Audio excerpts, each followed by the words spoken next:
İnancınız ne olursa olsun dünya üzerindeki çoğu kişi eminim şu soruyu hayatının bir anında sormuştur.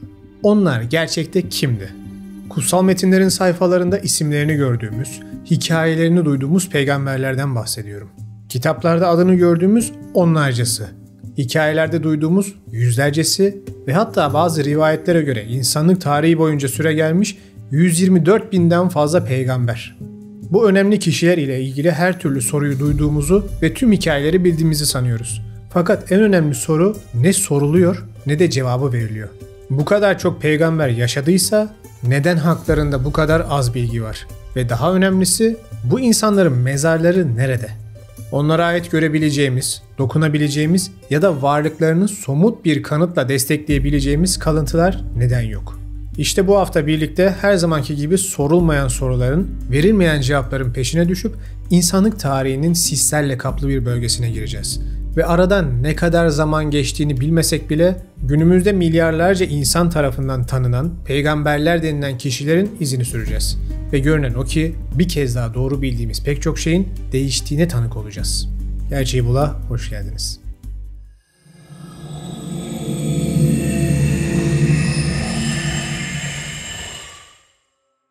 Dini geleneklerin neredeyse tamamı insanlığın erken dönemlerinden itibaren yol gösterici figürlerden bahseder.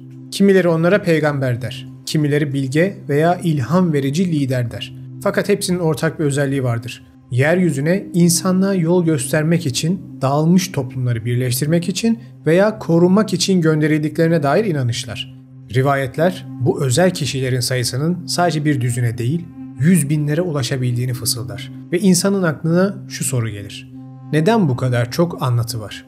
Gerçekten bu kadar çok peygamber ya da bilge bir zamanlar yeryüzünde dolaşmış olabilir mi? Bu konudaki en popüler söylentilerden biri 124 bin peygamber inancıdır. Bazı anlatılara göre yaratıcı, insanoğlu bu gezegende ilk adımını attığı günden itibaren her topluluğa bir nebi göndermiştir. Hatta o ilk insan da aynı zamanda ilk nebi olan Hazreti Adem'dir diye anlatırlar. Dolayısıyla bilinen ve bilinmeyen tüm insan gruplarının bir şekilde ilahi mesajla tanıştırıldığı söylenir. Ancak bu kadar geniş bir listede bazı isimler öne çıksa da geriye kalan pek çoğu gizem perdesi ardında kaybolmuştur. Tarihçiler, teologlar ve meraklı araştırmacılar bu isimler nerede diye sorduğunda karşılarında yalnızca efsaneler, rivayetler ve dağınık ipuçlarından oluşan bir harita bulurlar. Elimizdeki kutsal metinlerin bir kısmı peygamberlerin yaşamlarına ve öğütlerine dair ilginç anekdotlar sunar. Kimi hikayelerde insanüstü mucizelerle dolu maceralar anlatılırken, kimilerinde mütevazi köylerde geçen sade hayatlar resmedilir.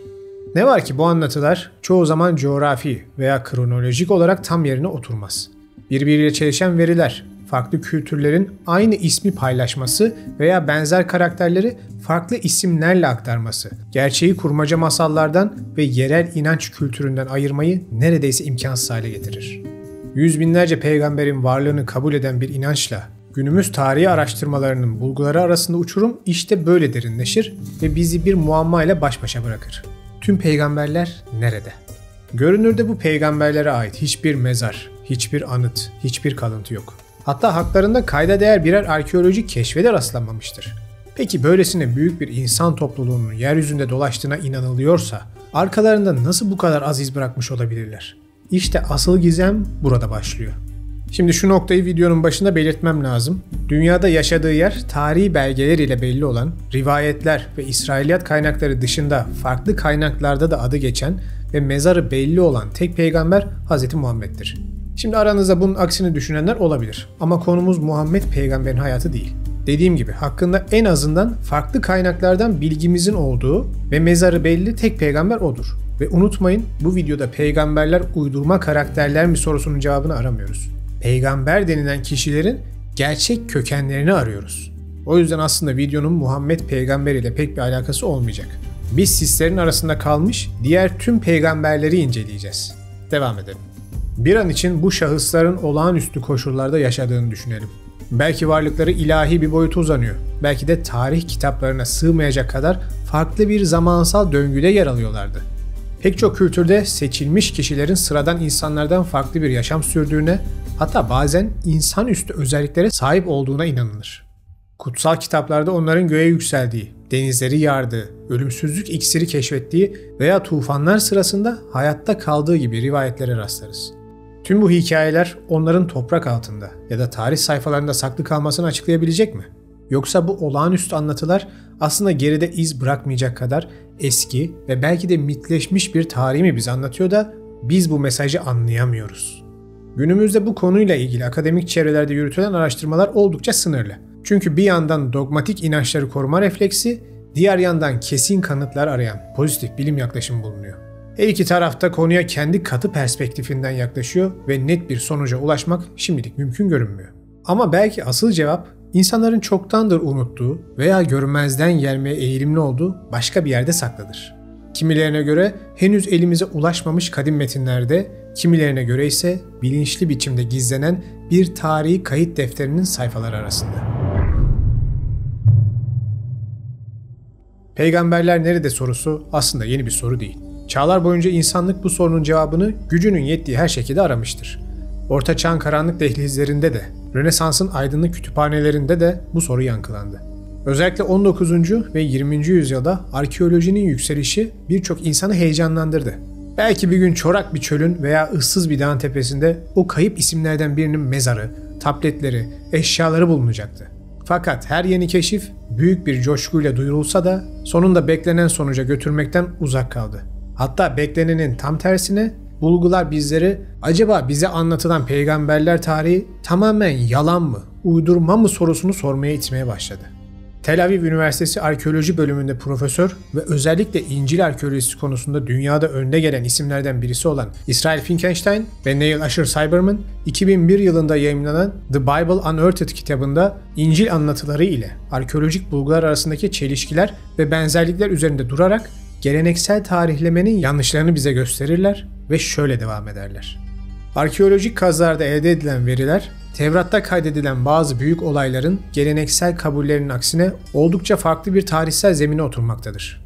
Bu, kadim metinlerde bahsedilen şahsiyetlerin gerçek varlığı ve kronolojisiyle ilgili soruları yeniden gündeme taşıyor. Benzer şekilde Kuzey Carolina Üniversitesi'nde Din Çalışmaları bölümünde profesör olarak görev yapan Bart Ehrman, İsa Yaşadı mı adlı kitabında şöyle yazar. İsa sonrası erken dönem Hristiyanlık kaynakları, İsa'nın tarihsel varlığına işaret eden çeşitli ipuçları sunsa da yaşadığı döneme ve ilk yüzyıllara ait arkeolojik kanıtların azlığı, dönemin diğer dini önderleri veya gizemli şahsiyetleri hakkında soruları da karmaşıklaştırır. Bu tablo hem inanç hem de bilim çevrelerinde derin bir merak uyandırmaktadır. Bart Ehrman kitabında bizim günümüzde İsa peygamber olarak bildiğimiz karakterin o dönemlerdeki farklı önemli kişiler ile karıştırılmış şekilde ortaya çıkmış olabileceği olasılığını kaleme almıştır. Son bir örnek olarak da Tevrat ve İncil üzerine yaptığı çalışmalar ile bir alim olarak gösterilen John Dominic Crossan 1991 senesinde yayımladığı Tarihsel İsa adlı kitabında şöyle yazar. Arkeoloji ve sözlü gelenekler arasındaki uçurum, tarihsel verilerin yerine çoğu zaman efsanelerin geçmesine zemin hazırlamıştır. Bu durum sadece İsa değil, aynı dönem veya öncesinde yaşadığı iddia edilen birçok karakterin maddi kayıtlarda yok denecek kadar az iz bırakmasına yol açmaktadır. Bunlar gibi daha sayısız örnek mevcut. Bakın, üstelik izi yok denilen kişiler tufan döneminde yaşamış Nuh peygamber filan değil. İsa gibi, Musa gibi, Davut gibi görece daha yakın döneme ait peygamberler denilen kişiler. Şimdi aklınıza hemen şu soru gelmiştir. İyi de bu kadar hikaye, bu kadar yazılı kaynak neyin nesi o zaman? Bunun cevabı aslında çok basit. Tüm bildiğiniz peygamber hikayelerinin Kur'an dışındaki ana kaynağı Tevrat gibi, Ben Sira yazıtları gibi, Talmud gibi tüm kaynakları kapsayan İsrailiyat külliyatıdır. Evet, Mezopotamya mitlerinde de İbrahimi dinler öncesine ait bazı peygamberler, seçilmiş insan tarzı anlatımlar görürüz. Mesela Gılgamış Destanı'nda geçen Nuh peygamber varyasyonu olan Utnapiştim gibi. Ama sizin bildiğiniz o temel karakterlerin hepsi İsrailiyat kaynaklarından günümüze gelmiştir. Burada da deminki akademisyenlerin örneklerinde de gördüğünüz gibi bilimsel olarak şu sorun ortaya çıkıyor. Yapılan araştırmalara göre bu İsrailiyat kaynaklarında geçen peygamberlerin yaşadıkları söylenen zamanlar ve mekanlar bizim bildiğimiz tarihle uyuşmuyor. Çünkü o devirde orada olan medeniyetler bu olayları ve kişileri kesinlikle not almamışlar. Hadi onlar unuttu almadılar diyelim. Tarihte bu kadar önemli rol oynamış kişilerin mezarlarının yerleri nasıl olur da bilinmez? Yüzlerce senelik evliyanın, hacının, hocanın bile mezarları belliyken Muhammed peygamber dışında nasıl olur da diğer hiçbirinin mezarı belli olmaz? Mesela bizim topraklarımıza da geçtiği için küçük bir örnek vereyim. İbrahimi dinlerin atası olan İbrahim peygamberin mezarının Şanlıurfa'da olduğu rivayet edilir. Yetmez, Nemrut Dağı'nda, Şırnak'ta, Mardin'de, İsrail'de ve Filistin'de de olduğuna dair rivayetler vardır. Ama hiçbirinde elle tutulur bir tarihsel kanıt yoktur. Yine İbrahim peygamberden devam edelim. İsrailiyat kaynaklarına göre İbrahim peygamberin bundan yaklaşık 4000 yıl önce Mezopotamya'da Ur kentinde doğduğu söylenir. Ve Ur, Harran, Babil, Mısır, Kenan gibi diyarlarda yaşadığı anlatılır. Şimdi İbrahim peygamberin yaşadığı dönemlere ait pek çok kalıntı tüm o saydığım devletler için bulundu. Hatta o bölgelerden zamanla göç eden insanların temel rotalarına dair de bilgimiz var. Ve tıpkı Tevrat'ta anlatılan rotayla uyuşuyor. Ur'dan sonra Harran, Urfa bölgesine kimi kavimler tarafından yapılan göçlerin kayıtları mevcut. Ama bu göçlerde bu insanlarla birlikte bir peygamberin de göç ettiği, hele ki tek tanrı inancını yayan bir peygamberin göç ettiği bilgisi mevcut değil. Çünkü tüm bu diyarlarda belirtilen zaman aralığında çok tanrılı dinlerin yaygın olduğunu görüyoruz. Ve bu esnada birisinin gelip tek tanrılı inancı anlattığına dair ya da o sıra dışı mucizeleri, kerametleri gösterdiğine dair tek bir kayıt bile yoktur. Hatta Mezopotamya'nın o bölgelerinde İbrahim peygamberden 1000 küsür sene sonra Zerdüştlük ile ilk kez tek tanrı inancı görülmeye başlanmıştır. Kenan diyarında İbrahim peygamberin en forslu olduğu yerde bile onun yaşamına dair hiçbir iz yoktur.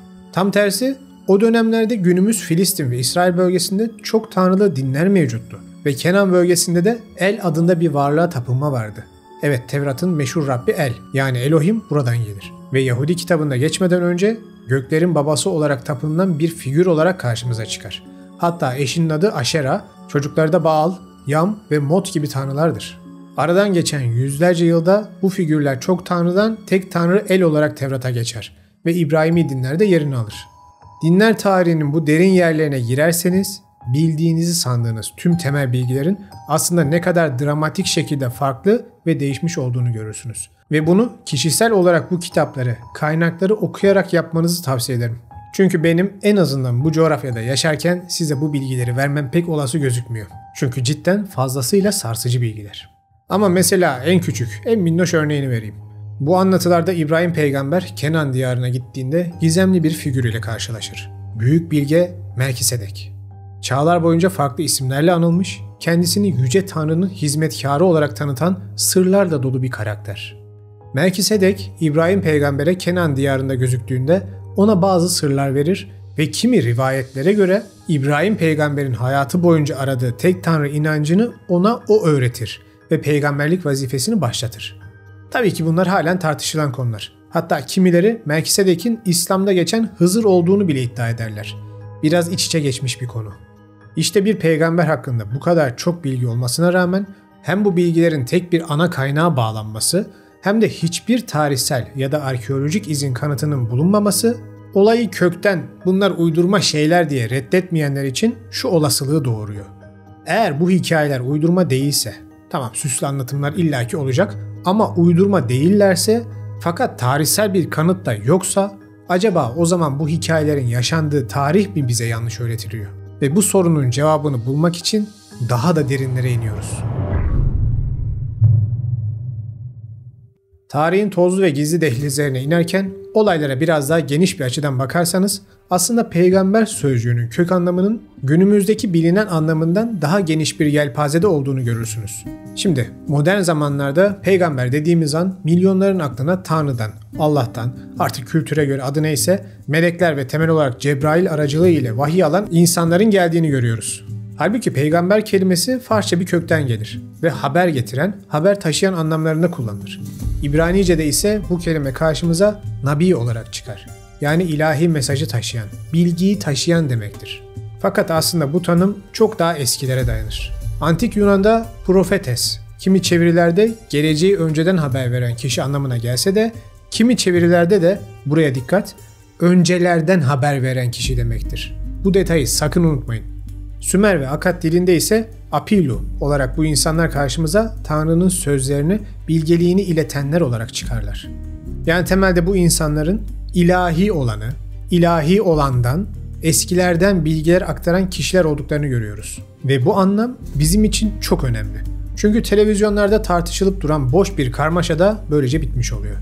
Hani pek çok kişi madem binlerce peygamber vardı neden sadece bir elin parmağı kadarını biliyoruz? Neden sadece Orta Doğu'da varlar diyorlar ya.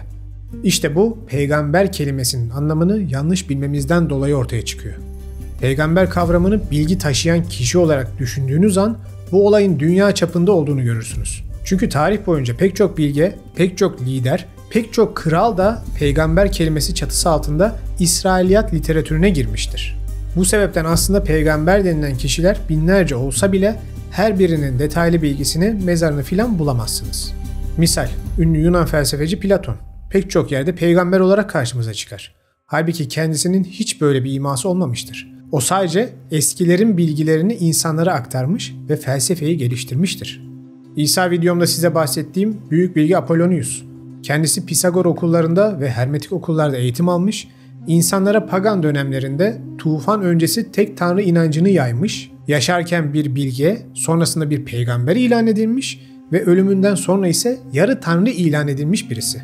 Sümer mitlerinde geçen Uruk kralı bilge Enmerkar, hem büyük bir kral hem de tanrılar ile iletişim kuran bir peygambervari karakter olarak karşımıza çıkar.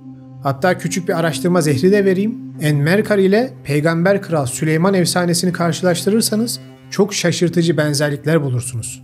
Yahudilerin neredeyse tüm kültürlerini antik Mezopotamya medeniyetlerinden aldıklarını düşünürseniz bence üzerinde düşünülmesi gereken bir benzerlik.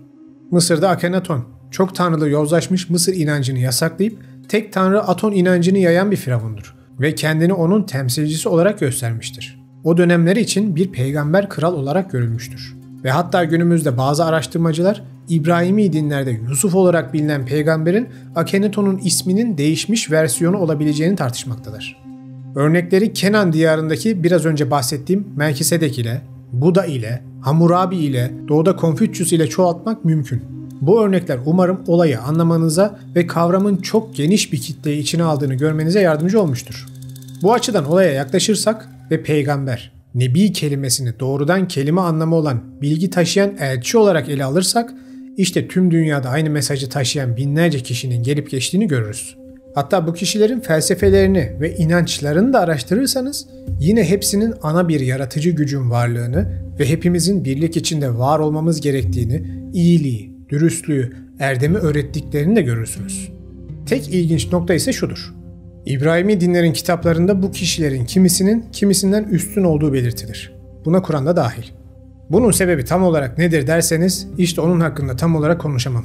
Çünkü kimi peygamberlerin anlatıları olduğu söylenen kaynaklar, kanalda da size bahsettiğim gibi kadiri mutlak bir yaratıcı ile değil, daha ziyade göksel bir ırk ile olmuş. O yüzden biraz hassas bir konu ve onun için ayrı bir video hazırlamam gerekir. Ama halen kafalardaki şu soru tam olarak cevaplanmadı. On binlerce peygamber geldiyse, hatta rivayetlere göre 124 bin peygamber geldiyse, buna göre insanlık tarihinin yani medeni insanlık tarihinin yüz binlerce yıl geriye gitmesi gerekiyor. Halbuki ana akım tarihe göre medeniyet tarihimiz M.Ö. 6000'lerde Sümerler ile başladı. Bu nasıl iş diyenler olabilir. Çok da güzel bir soru. Ve bunun cevabını bulmak için tarihin daha da derin uç sınırlarına gidiyoruz. Ve kendimizi tufandan önceki gizemli geçmişte buluyoruz. Dikkat ederseniz ne kadar geriye giderseniz gidin, ister bilimsel olarak, ister felsefi olarak, ister mitolojik olarak, ister inançsal olarak tek bir ortak nokta görürsünüz. Yaklaşık 12 bin yıl önce yaşanmış devasa bir felaket, büyük tufan. Tufanın bilimsel ve tarihsel kısımlarını merak edenler için 4 bölümlük son derece detaylı bir tufan serisi videolarım var. Linkleri açıklama kısmında, onları izleyebilirsiniz. Biz bugün tufanın öncesindeki inancı araştıracağız. İyi de arkadaş, tufan öncesine dair elimizde elle tutulur bir bilgi kaynağı yok ki nereden bileceğiz derseniz aslında var. İnsanlık tarihinin en eski yazılı belgelerinden birisi olarak kabul edilen meşhur Sümer Krallar listesi. 1900 yılların başlarında Erich Ebeling ve Samuel Noah Kramer gibi arkeologlar İran Lagash şehri yakınlarında Tel El Varka adlı bir arkeolojik bölgede sıra dışı bir tablet serisi bulurlar. Takip eden yıllarda da Nippur, Sippar gibi başka arkeolojik bölgelerde de benzer tabletler bulunur. İçeriği ise tarih dünyasını şok eder. Kronolojik olarak detaylıca hazırlanmış, Sümer krallarını bize listeleyen bir arşiv tableti. Bu tabletler keşfedildiğinde ise insanları şaşırtan detay, kralların yanında yazan kaç sene hüküm sürdükleri bilgisiydi. Listeden birkaç örnek vermek istiyorum.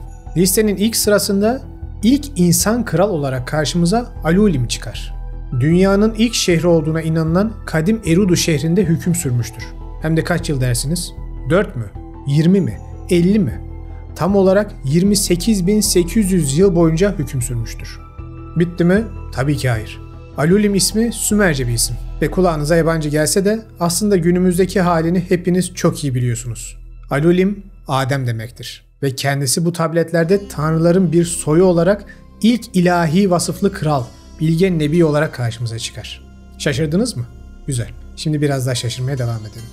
Listenin Alulim'den yani Adem'den sonra yaşamış diğer büyük krallarından kısaca bahsetmek istiyorum. Enmenluanna, Bat Tibira'da 43.200 yıl hüküm sürmüştür. Dumuzi, Bat Tibira'da 36.000 yıl hüküm sürmüştür. Ve bunlar gibi toplamda 8 kraldan bahsedilir. Ve sonuncusu Dumuzid'dir. Kendisi ne yazık ki sadece 100 yıl saltanat sürmüştür. Ne kadar kısa değil mi? Adam erken yaşta neden gitti acaba diyenleriniz varsa Dumuzid döneminde listenin ilk bölümü biter. Hem de neden dolayı biter biliyor musunuz? Tufan yaşandığı için biter. İşte ondan sonra Sümer Krallar listesi kendisini tufan öncesi çağın kralları ve tufan sonrası çağın kralları olarak ikiye ayırır. Ve bu 8 kadim kraldan sonra liste 90 küsür tufan sonrası kral ile devam eder. İlginç olan ise şudur. Tufandan sonraki kralların hüküm sürelerinde dramatik düşüşler görürüz. Ve bir yerden sonra hüküm süreleri artık 20 seneye, 30 seneye filan düşer. Yani ömürlerinin bir anda kısaldığını görürüz. Şimdi normal ana akım tarihe göre listenin o ilk kısımlarında yazılan binlerce yıllık hüküm süreleri sembolik kavramlarmış.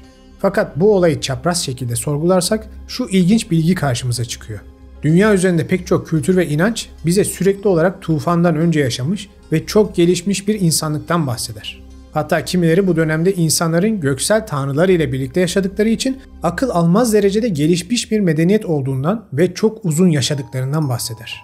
Bu medeniyet zamanla yozlaştığı ve hem insanlar hem tanrılar kendi aralarında büyük bir savaşa tutuştukları için tufanın gelip o çağı kapattığı anlatılır. Hatta Tevrat'ta, İncil'de ve Kur'an'da o devrin gelişmiş insanların helak edilişine dair ayetler ve daha önemlisi o insanların çok uzun yaşadıklarına dair ayetler de görürsünüz.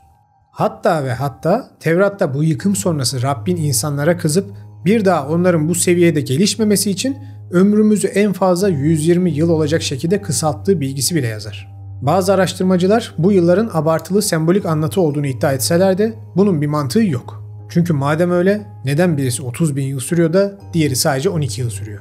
Abartacak olsalar hepsini abartırlardı değil mi? Ayrıca Sümerlerde de günümüzdeki 365 günlük yıl bilgisi mevcuttu. Yani isteseler her türlü büyük döngü, küçük döngü diye ayırabilirlerdi. Ama spesifik olarak yıl yazmışlar. Tabi akademi doğal olarak uç tarihi önemsemez. Bu yüzden bilimsel olarak bir insan 30.000 yıl yaşayamayacağı için bunlara sembolik demeleri gayet anlaşılır. Fakat dünyada nereye giderseniz gidin, tufan öncesi çağlarda binlerce yıl hüküm sürmüş krallardan net bir şekilde bahsedilir. Bu anlatı hiç değişmez. Hatta bir kez daha hepsi o çağın altın çağı olduğunu ve insanlığın çok geliştiğini anlatıp dururlar. Kanalımda bu mitler ve destanlar ile ilgili çeşitli videolar mevcut. Unutmayın, kanalın videoları yapbozun birer parçaları. Hepsini izlerseniz bakış açınız son derece genişleyecektir. İşte şimdi şu soruyu sormanın tam zamanı. Acaba İsrailiyat kaynaklarında geçen sayısız peygamberin hikayesi tufan sonrası yazılı tarihte değil de tufan öncesindeki bu kadim tarihte yaşanan hikayelerin bir yansıması mı? Musa peygamber tek bir tarihi kaydı olmayan tufan sonrası Mısır'da değil de piramitlerin ve Sfenks'in yapıldığı tufan öncesi Mısır'da mı bu olayları yaşadı? İbrahim peygamber Nemrut ile mücadele etti denilir. Halbuki tarihte en ufak bir belgesi bile yoktur. Ama Nemrut denilen Nimrod'un tufandan hemen sonraki ilk dönemlerde meşhur Babil Kulesi'ni yaparken de yaşadığına ve hatta kuleyi yaptırdığına dair bilgiler var. Acaba bu mücadeleler tufandan hemen sonra mı yaşandı? Acaba peygamber dediğimiz kişiler tufandan önceki o büyük tek yaratıcı inancına mensup olan kişilerin kadim öğretilerini tufan sonrası nesilden nesle aktarmaya çalışan kişiler mi? Olaylara bu bakış açısıyla yaklaşırsak birbirinden bağımsız binlerce veri tam olarak yerine oturmaya başlıyor. Ve gerçekten bize tufan öncesinin ileri medeniyetini, tek tanrı inancını ve büyük çöküşü gösteriyor. Bu arada tufandan önce insanlar uzaylılara tanrı demiş yaklaşımına ne oldu derseniz onu aman karıştırmayın. Hemen bir özet geçeyim. İnsanlar Rab dedikleri, yönetici dedikleri bu kişiler ile birlikte yaşamış olsalar ve onlara tanrılar olarak tapınmış, saygı göstermiş ve ilahi nitelikler atfetmiş olsalar bile çatı kavramda her daim ana yaratıcı denilen, genelde daire ile sembolize edilen insanların tanrı zannettikleri göksel varlıkları bile yaratan bir yaratıcı inancı olduğunu lütfen unutmayın. İnsanın tasarlanması konusu hariç. Çünkü ne kadar geriye gidersek gidelim o bilgi değişmiyor. Tüm kültürler ve inançlar insan türünün bu canlılar tarafından tasarlandığını anlatırlar. O ayrı bir konu. Fakat o esas çatı yaratıcı kavramından daha önce size defalarca bahsettim. Hatta Kadiri Mutlak Yaratıcı videosunda iyice detayına girdik. İşte tufan sonrasında bu bilgi yıkıldığı için insanlar o ana çatı yaratıcıdan ziyade Rabler olan o eski çağın gelişmiş varlıklarına putperest bir yaklaşım ile tapmaya ve tufan sonrası bildiğiniz çok tanrılı dinin doğmasına sebep oluyorlar. Ve tek yaratıcı inancı unutuluyor.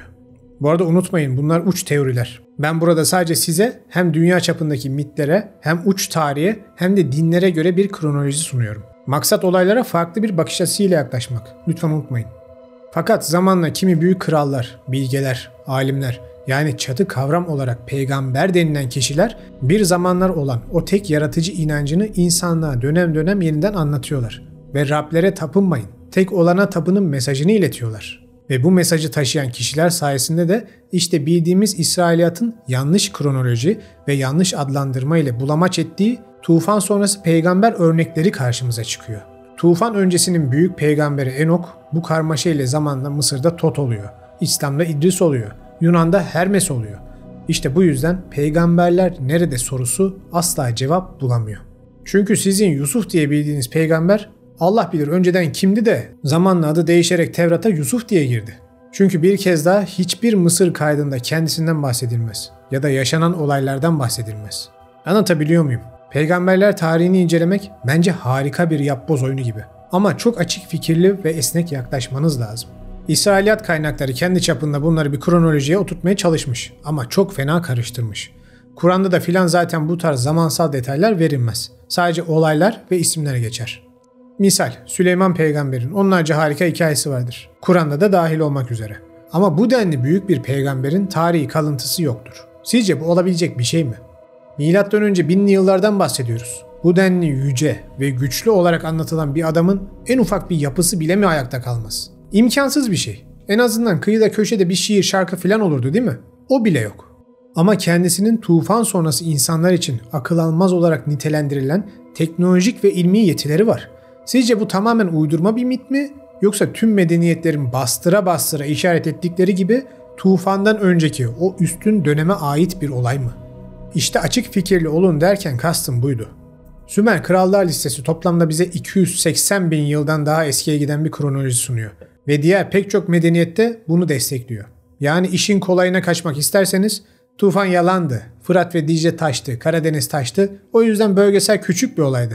İnsanlık Sümerlerden önce kabile halinde yaşıyordu. Mağarada, sazlık derme çatma evlerde kalıyordu dersiniz ve araştırma, sorgulama, merak sizin için biter. Verirler elinize Batı'nın dayattığı kitabı, Pink Floyd grubunun güzel şarkısında olduğu gibi duvardaki bir başka tuğla olup çıkarsınız. Halbuki tüm medeniyetleri araştırarak, eski inançları, dini kitapları, mitleri araştırarak adım adım geriye gitmeye çalışırsanız insanlığın kayıp geçmişi biraz da olsa sizin için kendini göstermeye başlar. Ve Kur'an'da neden meleklerin saldırarak helak ettikleri yerlerden bahsediliyor.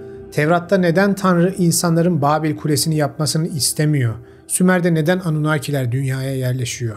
Hindu mitlerinde neden yüz binlerce yıl önce altın çağdan bahsediliyor? Doğu Asya inanışlarında neden göksel varlıkların hocalığı anlatılıyor? Biraz olsun anlamaya başlarsınız. Ve kendinizi ana akımın zehirli dogmalarından kurtarırsınız. Yakın gelecekte umuyorum Göbekli Tepe ve etrafındaki onlarca başka alanın gün yüzüne çıkarılıp bu yapıların neden toprak altında kaldığını anlayacağız. İşte o zaman tarihi yavaş yavaş baştan yazmaya da başlayacağız. Peygamberler nerede? Artık bu soru sorulduğunda olaylara daha geniş bakmaya başlamışsınızdır. Kur'an'a göre Hz. Adem ile başlayıp Hz. Muhammed ile biten peygamberler, hatta daha doğru bir anlatım ile Allah'tan vahiy aracılığı ile bilgi alan peygamberler çağı bitti. Vahiy olayı ne kadar gerçek, ne kadar abartı bilinmez. Ama vahiy almadan binlerce yıldır insanlara kadim inanışı, tek ve büyük yaratıcı sistemi anlatan ve geçmişin bilgisini geleceğe taşımak isteyen insanların biteceğini sanmıyorum.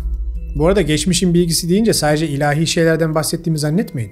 Pek çok hermetik bilgide gördünüz, çeşitli videolarımda gördünüz. Geçmişin bilgisi aynı zamanda bizim bilim dediğimiz şeyi de içeriyor. Ve o geçmişten günümüze saklanarak gelen kadim bilgiler ve bilim sayesinde biz bugün medeniyetimizi kurduk. Bunu sakın unutmayın. Biz günümüzde bu insanlara alim diyoruz, evliya diyoruz, aziz diyoruz, bilge diyoruz, filozof, hatta bilim insanı diyoruz. Ama ne dersek diyelim, doğru bilgiyi korumaya ve yaymaya çalışan insanlar oldukça insanlık içinde bence bir umut var demektir. Aksi halde bu umut da biterse eğer, binlerce yıl önceki tufan belki tekrardan bizi bulabilir. Hatta biz kendi tufanımızı kendimiz bile yaratabiliriz. Umarım olaylar öyle ya da böyle oraya varmadan insanlık artık daha birlik ve beraberlik içinde daha öz kavramlar ve bilim ile ilerler ve birleşir. Ben bir gün bunu başaracağımıza inanıyorum. Videoyu izlediğiniz için hepinize teşekkür ederim. Konuyu her zamanki gibi çizgi dışı bir yaklaşım ile ele almak istedim. Merak edenler için açıklama kısmına çeşitli kaynaklar bırakacağım. Ama son derece derin çapraz sorgu yapmanızı gerektiren bir konu. Bu sebepten bu konuyu mutlaka yapay zekaları kullanarak araştırın. Böylece yüzlerce kitap okumadan da onları analiz ederek yolunuzu daha hızlı çizebilirsiniz. Bir sonraki videoda görüşmek üzere, kendinize iyi bakın.